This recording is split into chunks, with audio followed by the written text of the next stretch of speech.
অনেক সময় আগের কথা। এখনো সব জায়গায় আধুনিকতার ছোঁয়া লাগেনি। শহর থেকে গ্রামে আসার জন্য একটি মাত্র রাস্তা ছিল। সেই রাস্তা হলো এক গভীর ঘন জঙ্গল। এই জঙ্গলে অনেক হিংস্র প্রাণীর বসবাস।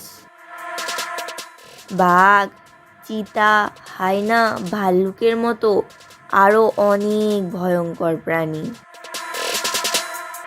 জঙ্গলের ভিতর ঘন কালো অন্ধকার আর হিংস্র প্রাণীর ভয়ঙ্কর গর্জন।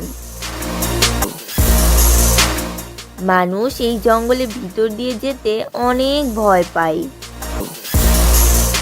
শোনা যায় যাওয়া আসার পথে অনেক মানুষের প্রাণ হারিয়েছে। কোনো খোঁজ খবর পাওয়া যায়নি তাদের। তাই লোকজন এখানে খুব সাবধানে যাওয়া আসা করত।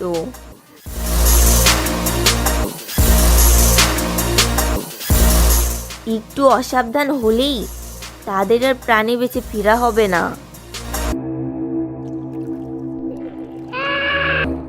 একদিন শহর থেকে গ্রামে আসার জন্য দুই বন্ধু জঙ্গলের ভিতর দিয়ে যাচ্ছিল। তারা দুইজন গল্প করতে করতে যাচ্ছিল। জঙ্গলের ভিতর এক নিস্তব্ধতা, ঠান্ডা এক পরিবেশ, চারিদিক স্তব্ধ। তারা জঙ্গলের ভিতর দিয়ে হাঁটতে থাকে। হাঁটতে হাঁটতে তারা জঙ্গলের গভীরে চলে এসেছে।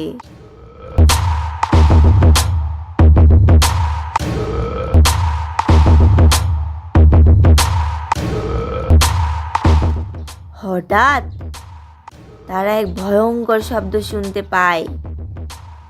এক গর্জন বাতাসে ভেসে আসছে।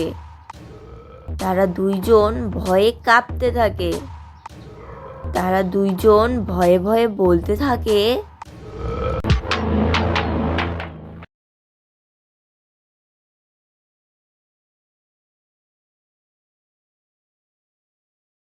ভাই, এটা কিসের শব্দ রে? কত ভয়ঙ্কর! কিসের শব্দ এটা? আমি ঠিক বুঝতে পারছি না রে। কিসের শব্দ এটা? কিছুই বুঝতে পারছি না রে। এটা যদি কোনো ভয়ঙ্কর প্রাণী হয়, আজ তো আমাদের আর প্রাণের রক্ষা নেই। হ্যাঁ রে, আজই মনে হয় শেষ দিন। আমাদের আর প্রাণ নিয়ে বাড়ি ফেরা হবে না।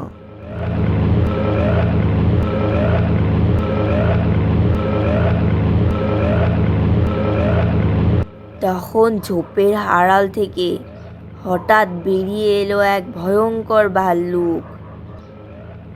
ভাল্লুক ধীরে ধীরে তাদের দুজনের দিকে আসতে থাকে।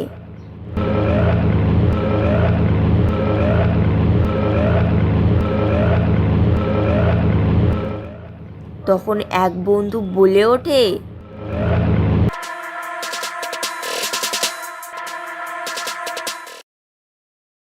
আরে, এটা তো একটা ভাল্লুক।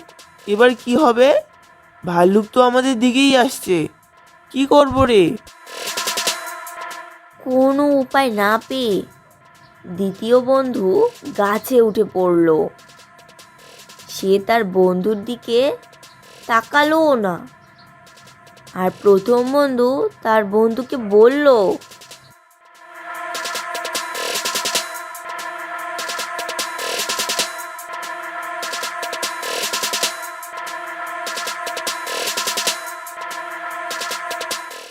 বন্ধু, কোথায় তুই? আমাকে বাঁচা। আমাকেও গাছে তুলে নে। আমাকে গাছে উঠতে সাহায্য কর। আমাকে বাঁচা, বাঁচা। দুঃখিত বন্ধু, আমি পারবো না। তোকে বাঁচাতে গিয়ে আমি নিজেই প্রাণ হারাবো। তোকে বাঁচাতে গিয়ে আমি আমার নিজের প্রাণ হারাতে চাই না। আমাকে ক্ষমা করে দিস। আমি আগে নিজের প্রাণ বাঁচাই।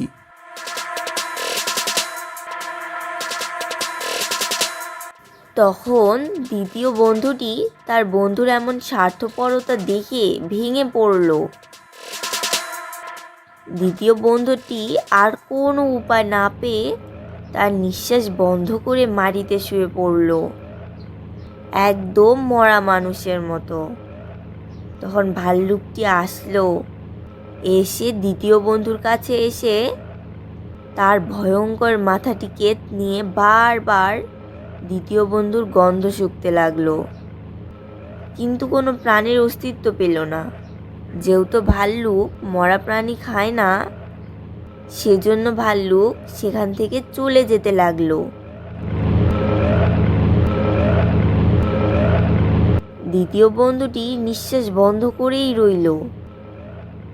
ভাল্লুক চলে যেতেই প্রথম বন্ধু গাছ থেকে নেমে দ্বিতীয় বন্ধুর কাছে গেল। দ্বিতীয় বন্ধু মাটি থেকে উঠে দাঁড়ালো। প্রথম বন্ধু এসে দ্বিতীয় বন্ধুকে জিজ্ঞাসা করলো,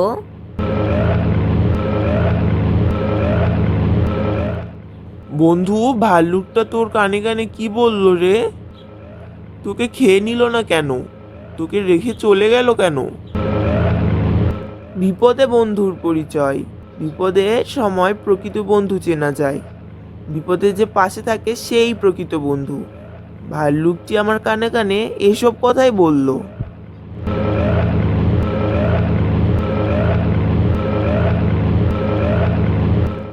ছোট্ট বন্ধুরা, আজ আমরা এই গল্প থেকে শিখলাম বিপদেই বন্ধুর পরিচয়। যারা বিপদে এগিয়ে আসে, সাহায্য করে, তারাই প্রকৃত বন্ধু।